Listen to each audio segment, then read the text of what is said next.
বাড়ির পশ্চিম দিককে কিন্তু ব্যবহার করতে বারবার বলেছি। আজকে আবারও বাড়ির পশ্চিম দিক নিয়েই কথা বলবো। আপনারা যত স্কোয়ার ফিটের ফ্ল্যাট বা বাড়িতেই থাকুন, আপনি বাড়ির একদম ব্রহ্মস্থান মানে একদম মাঝখানে এসে দাঁড়ান এবং কম্পাসটা চালু করুন এবং পশ্চিম দিকটাকে রেকগনাইজ করুন। পশ্চিম দিকই আপনাকে কিন্তু লাভবান করবে, কারণ পশ্চিম দিক লাভের দিক।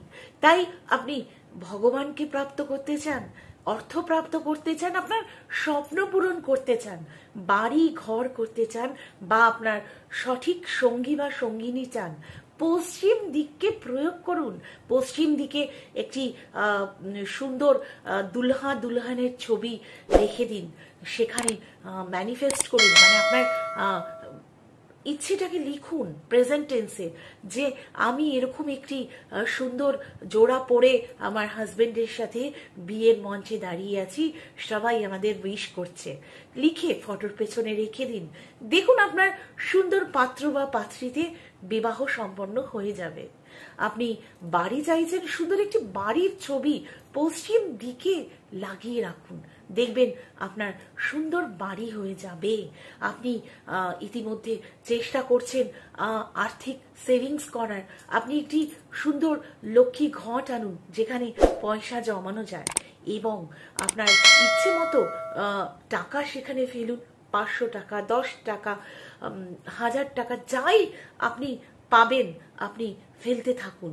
পশ্চিম দিকে ঘরটিকে একটু চাল রেখে তার মধ্যে একটু পান পাতার উপরে চালের ওপরে আপনার ম্যানিফেস্টেশনটা লিখবেন প্রেজেন্ট টেন্সে, যে আমি এত টাকার মালিক হয়ে গেছি, আমার এত টাকা সেভিংস হয়ে গেছে।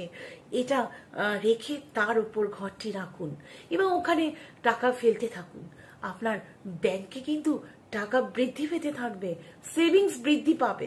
এগুলো আমি কোনো কুড়ে বা যারা বেকার বসে আছেন তাদের জন্য বলছি না, যারা কাজ করছেন কিন্তু রেজাল্ট পাচ্ছেন না, যারা সম্বন্ধ খুঁজছেন কিন্তু সঠিক পাত্র বা পাত্রী পাচ্ছেন না, যারা ভাবছেন বাড়ি কিনবো, হাতে টাকা আছে কিন্তু মনের মতো পকেট অনুযায়ী বাড়ি বা ঘর খুঁজে পাচ্ছেন না, তাদের জন্য আজকের এই টোটকা।